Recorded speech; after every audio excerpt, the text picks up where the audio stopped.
Alright guys, what's up? I'm Ace, and today is going to be my top 10 list for the best fall fragrances for 2020. This will be a completely separate list from my top 5 fresh fragrances for the fall time that I did earlier this week. So alright, let's get right into it. Um, for starters, this is the only kind of non-beast mode fragrance on this list because I wanted to have one. Not everybody needs something nuclear all the time. This is La Nuit Alone by Yves Saint Laurent. Um, this one is great for intimate situations and not a whole lot else. It doesn't project very much. It only lasts 5 or 6 hours. But for that 5 or 6 hours, it is an excellent, close to the skin, intimate situation fragrance. That's good for the fall time because of that sweet spiciness. It comes across very sensual and very smooth, and it's awesome. I personally think it's a little bit too light for a date night, even, but again, for those intimate situations, um, fantastic. Next up on the list, and yeah, is Ultra Male by Jean Paul Gaultier. I was laughing because it's funny to me that this is so low in the list, but the rest are bangers. And this one is too. So is what La Nuit Alone. This one is known as this is a modern classic for the club. Um, but I feel that in the dry down, that cinnamon and vanilla together make a great combination and make it awesome for the fall time.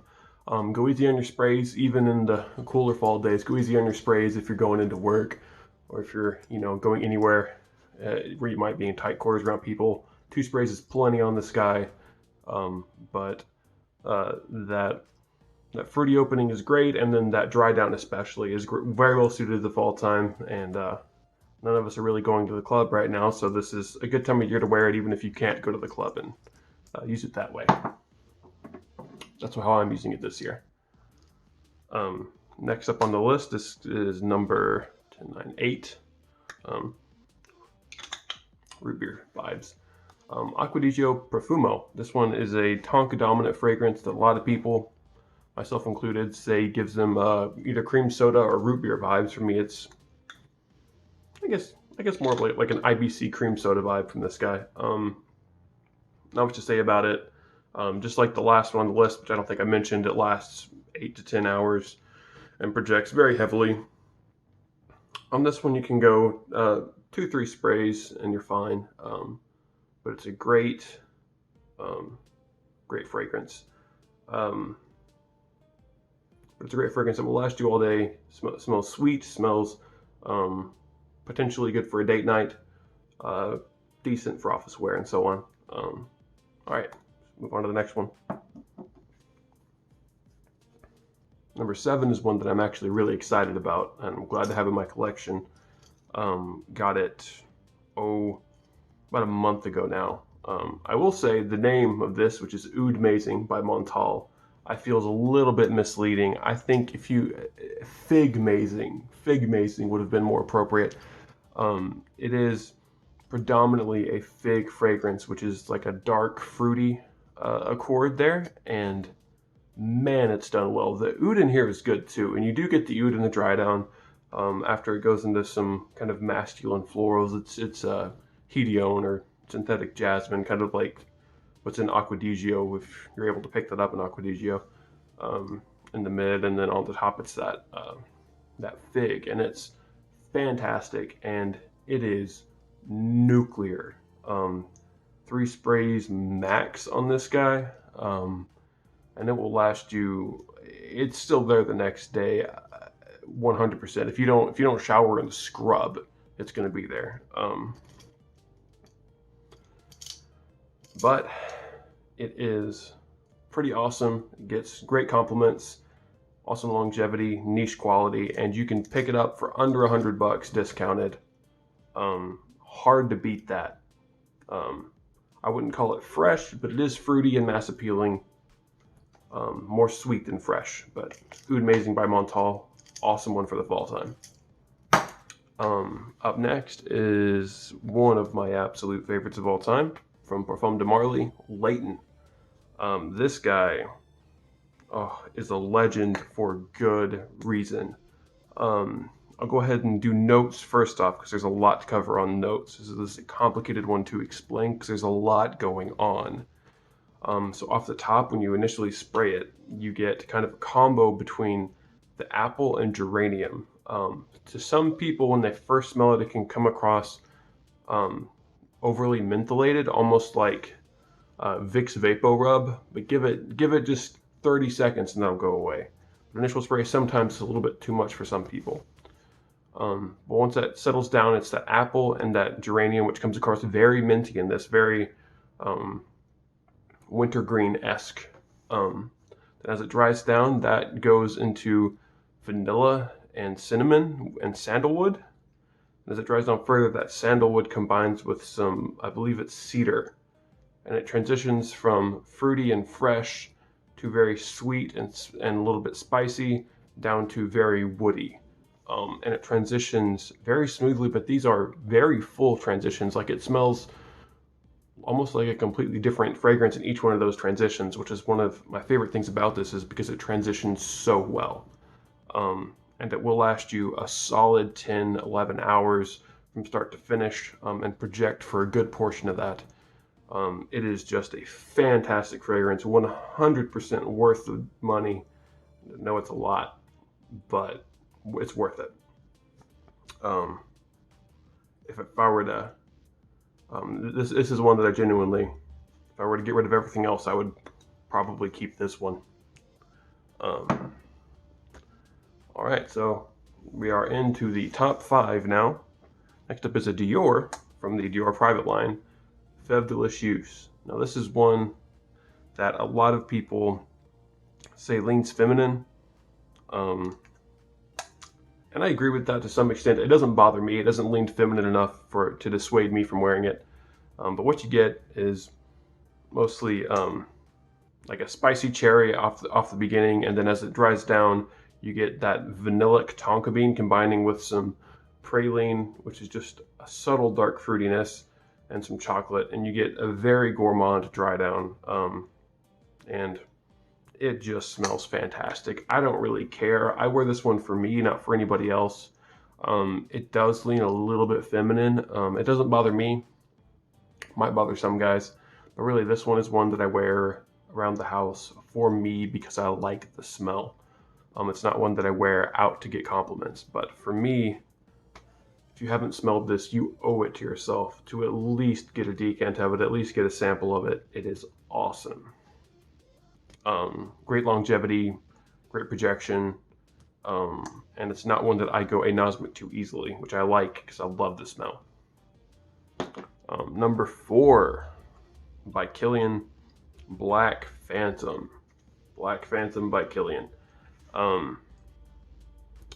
This smells like a caramel frappuccino, been spiked with some rum and a little bit of chocolate. That's pretty much the whole thing. It's kind of a caramel frappuccino, mocha frappuccino, kind of mixed together.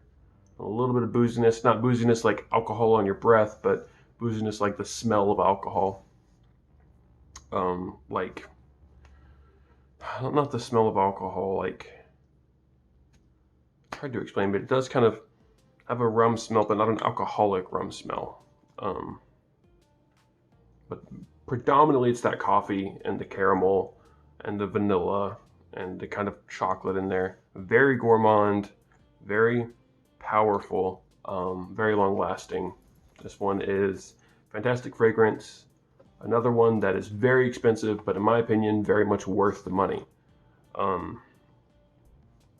You can sometimes find these a little bit cheaper, but for the most part, you're going to have to pay retail for them too. So these ones can be pretty rough. Per milliliter, probably the most expensive thing I own in my collection.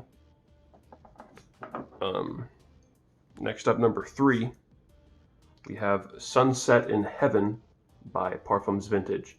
This is a clone of Baccarat Rouge 540 by Mason Francis Kurkdjian, and a very good clone at that.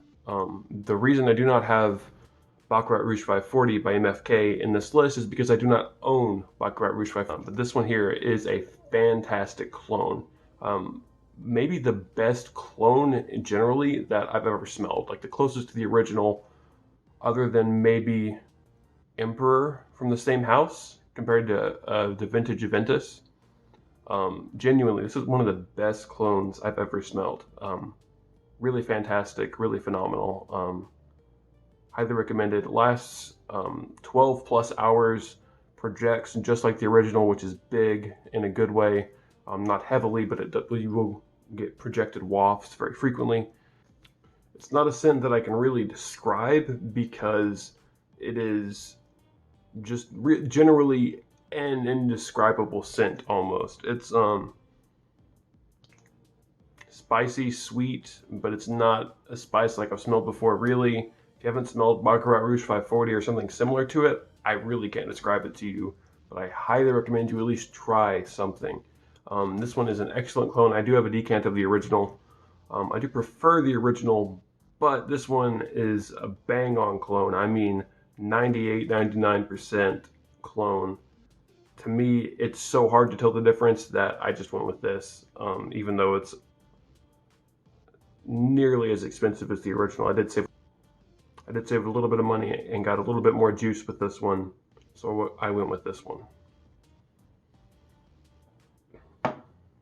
Number 2 on the list is one that you may not associate with fall lists, but I feel it's great for the fall. Dior Homme Intense. This is a slightly older batch, just the 2019, just before the big reformulation. You can still readily get these, even though it's technically discontinued, or this version is discontinued. It's still very much readily available, and I highly recommend you do get it while you still can. Because these are still going for around $100, which is a steal for something that is going to be worth some money at some point. Especially the way Dior Homme is going, the way they're changing all of them so much. The new Dior Homme Intense is close to this, but this one is definitively better, and everyone I know of in the community prefers this one, so this is going to end up going for a good bit of money once people's bottles start to run out, which they will eventually. I'm gonna definitely pick up a backup bottle of that one. For me personally, that one, kind of iris and chocolate is the biggest things I get from that. But it just comes across very smooth, very classy, very creamy. It's just perfect. That's a genuine 10 out of 10 masterpiece for me. One that I feel most of you probably already know about because it is such a legend. My number 1 on this list, and one of my favorites of all time, is Herod from Parfums de Marly. This one here is tobacco, it is vanilla, and it is done in the best way possible. Has cinnamon, a little bit of spice around the edges. It is just perfect. It's linear, but I want it to be linear because it smells so fucking good. Genuinely an amazing fragrance if you haven't smelled it. I think it's probably the best tobacco and vanilla fragrance ever made, period. Phenomenal. Cannot say enough good things. Performance is excellent. Projection is excellent. But the scent is what is just amazing to me. I'm a fan of tobacco fragrances anyway, but this one absolutely knocks it out of the park and just embodies the fall time. That warm, cozy feeling. It's like putting on a hoodie, put on your favorite hoodie or your favorite sweater. Feels perfect to me for the fall time. Perfect. So yeah, this is my number 1. But that's just my opinion.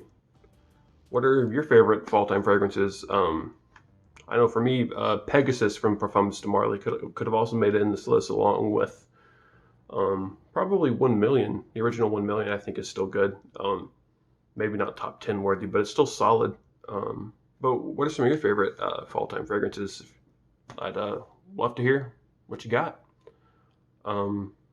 Links down below to at least one discounter where you can pick these up, and to my eBay store where you can buy some samples if you want to. And I'll see if I can link my album as well. Also a musician. So yeah, I'll see you guys next time. Peace.